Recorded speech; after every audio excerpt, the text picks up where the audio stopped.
Somos Biljovers. Oj, ne zaboravi na onu majicu koju sam ti rekla da uzmeš. Znam da znaš, ali jako sam nervozna i želim da moj spoj s Markom bude savršen. Dobro, pusa, bak. Fran! S kim to izlaziš? Ne tiču te se. O, kako si zla! Samo sam malo znatiželjna, zar ne, Nat? Da, naravno. Tko je sretnik? Onaj dečko s karaoka, kako se zvao? Nemoj se sramiti, vi ste sladak par. Fran, mogu ti posuditi što god želiš od moje odjeće i ako želiš mogu ti dati broj svog frizera. Recimo da sam te ja poslala, bit ćeš prekrasna. A učinila bi to za mene? Naravno, Fran, čemu služe prijatelji? Hvala. Čekaj, znači, ti izlaziš s Markom? Najbo! Da, jako sam nervozna. Umjetnost, umjetnost, umjetnost, želim umjetnost, mnogo muzike, želim da stvarate, želim da stvorite nešto iz ničega. Dobro, započet ćemo s pjesmom koju je komponirao Broadway. Broadway, želim ju čuti. Da, u redu, mogu li posuditi sjećaš se što gitaru? sam ti rekao? Tako, ne, to, idemo. Ajmo.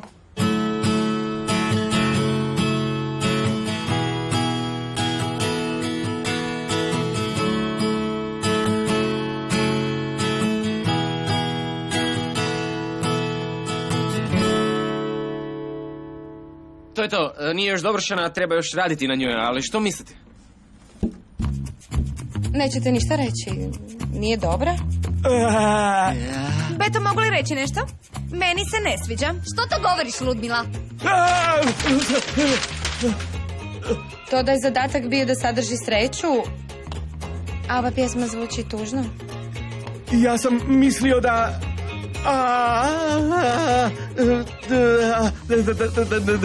Ne. Profesore! Da, pa pazi mi...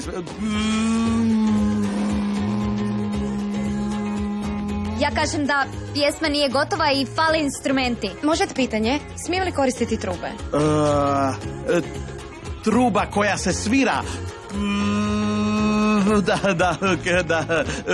Ne, kakav je ovo način? Ne, ono što želim reći, učinite tako i idemo raditi na pjesmi koju je skladao Broadway. Broadway. Jivey.